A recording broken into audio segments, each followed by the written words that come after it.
Bueno, buenas tardes. Lo primero, que no puede ser de otra forma, pues dar las gracias al colegio por invitarme aquí a su sede de Madrid.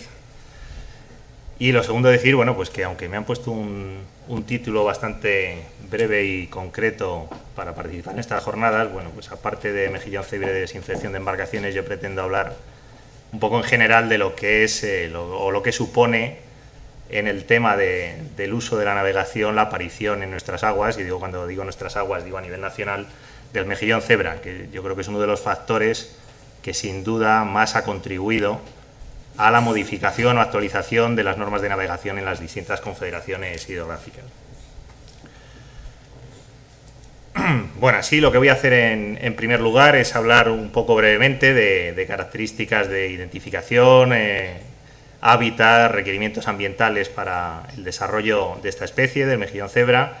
Hablaré un poco de los impactos, sobre todo los impactos negativos.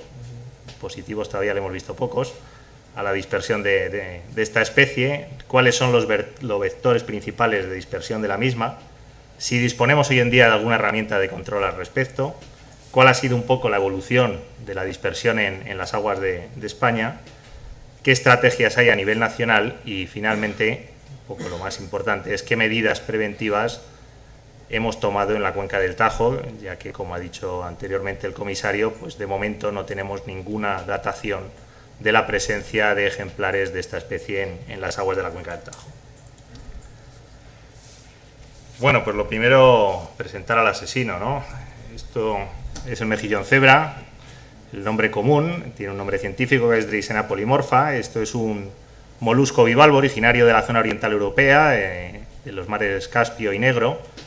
Tiene una forma similar o tiene cierto parecido con un mejillón marino, aunque en mucho mayor tamaño, no alcanza más allá de los 2 o 3 centímetros de longitud.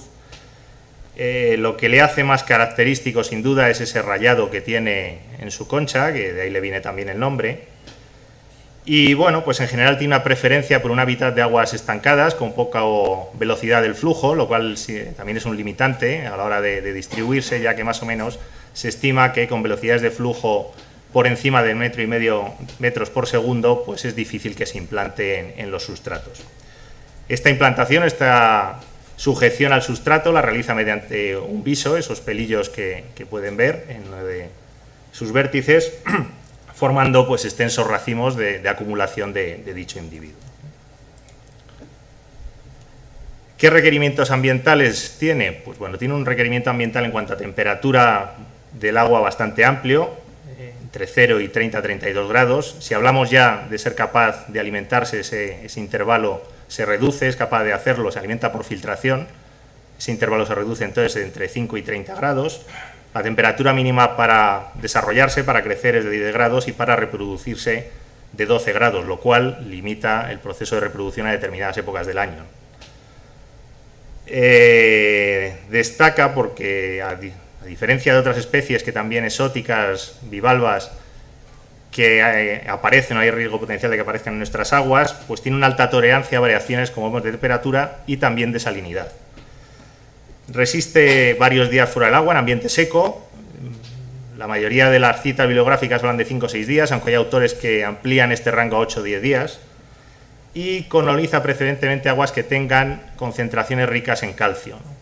Lo cual también le supone una limitación geográfica, en teoría, a su desarrollo y distribución.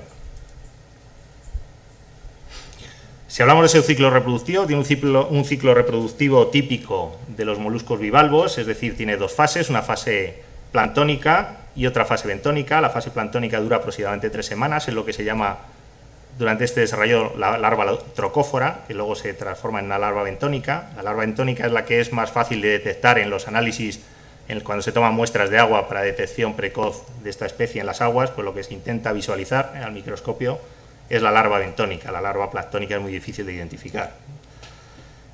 Bueno, es una especie dioica, es decir, tiene sexos separados, tiene una fecundación externa. Una vez que se realiza esta fecundación, se suceden las 2 fases y es capaz de llegar a un estadio más o menos de adulto en aproximadamente un periodo ligeramente superior a las 4 semanas.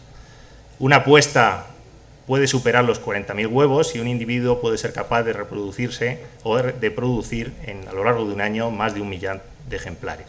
Eso da idea del potencial de dispersión que presenta esta especie, ¿no? Lógicamente, el ser capaz de llegar a adulto en poco más de 4 semanas lo debe hacer en condiciones óptimas de desarrollo, y estas condiciones están muy supeditadas a las condiciones del ambiente en el que desarrolla, ¿no?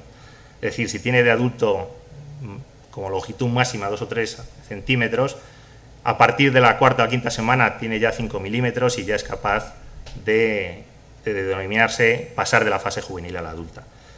Por contra, las hembras son solo fértiles a partir del 2.º año de vida, lo cual supone pues, bueno, una reducción de esta velocidad de reproducción.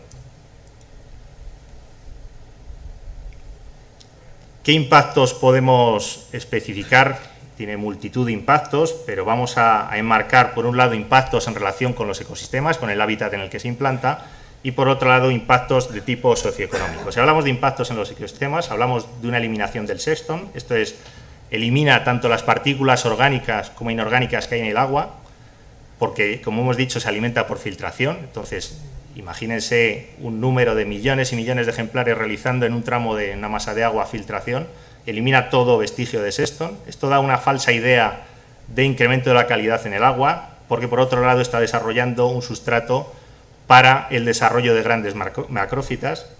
Por otro lado, produce un tapizamiento de sustratos duros, principalmente, pues, imagínense un sustrato rocoso en un río con una velocidad de flujo adecuada, son condiciones ideales para que se implante, con lo cual elimina todo vestigio del sustrato original.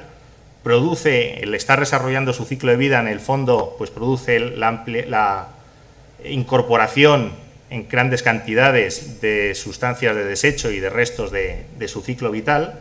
Produce una disminución de oxígeno en esa masa de agua, por 2 motivos. Uno, porque hay muchos ejemplares respirando, y otro porque su alimentación elimina el fitoplancton, con lo cual no hay incorporación de oxígeno a la masa de agua.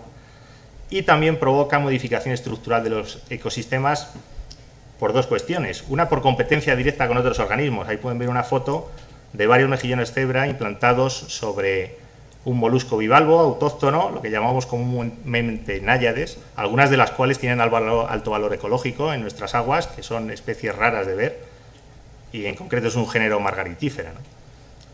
Por otro lado, también se pueden producir modificaciones estructurales en los ecosistemas por imposibilidad de que especies superiores en la cadena trófica no son capaces de alimentarse de este organismo y por lo tanto desaparecen, o al contrario, aparecen nuevas especies en la cadena trófica que son capaces de alimentarse de él, provocando cambios en la estructura del ecosistema.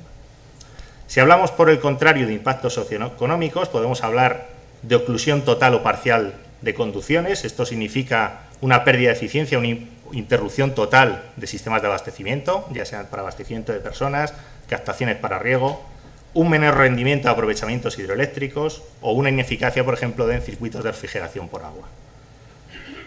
También conlleva, lógicamente, un incremento de gastos en sistemas de conducción y también unas pérdidas económicas asociadas a usos recreativos. Pues, por ejemplo, se incrementan los costes del mantenimiento de las embarcaciones, hay pérdidas económicas por prohibición de navegación en determinadas masas de agua, o limitaciones o prohibición de baño, dado que se produce una pérdida de calidad en las zonas que tienen autorizado este uso. Por citarles alguna cifra, la Confederación del Ebro financió unos trabajos durante el año 2006 para unos trabajos desarrollados por la Fundación Economía de Aragón, donde establecía que los costes financieros asociados a la presencia del mejillón cebra en las aguas de la cuenca del Ebro durante el periodo 2001-2005 lo cifraba en 2,7 millones de euros, hacía una proyección al periodo 2006-2025 que cifraba en 40 millones de euros y precisamente ayer nos entró en Confederación la actualización de ese documento realizado a fecha de 2009, en el cual esa proyección que había realizado de 40 millones de euros hasta el año 2025 la incrementa hasta 100 millones durante este periodo.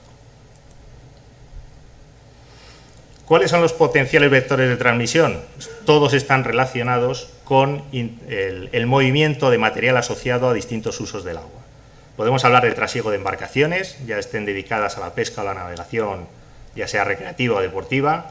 Podemos hablar de gestión de fauna, estoy hablando, por ejemplo, de actuaciones de repoblación, ya bien sean traslado de ejemplares que van a ser utilizados en repoblación y que proceden de otras cuencas, ya vengan de piscifactorías o de escatofactorías. Introducción provocada de especies, bien por su valor o por su interés para determinados pescadores deportivos. Estoy hablando de cebos vivos, de traslado de cebos vivos, que también provocan o pueden provocar la introducción de larvas de mejillón cebra por el agua en el que son trasladados estos cebos. Estoy hablando de material utilizado en usos deportivos o recreativos, como puede ser el baño o el buceo, y que se trasladan de masas de agua. También de trabajos de investigación en ríos. Para las administraciones trabajan multitud de empresas que introducen embarcaciones y distintos materiales técnicos en muchas masas de agua que no siempre responden a la misma cuenca, con lo cual supone también un riesgo y que deben adoptar unas precauciones en relación con ese material. A la vez, también otro ejemplo es el de las actuaciones que realizamos de conservación o mejora de tramos de río, ¿no? Donde se introduce maquinaria que a lo mejor posteriormente es utilizada en otras masas de agua con el riesgo de introducir de forma involuntaria esta especie en otras masas de agua.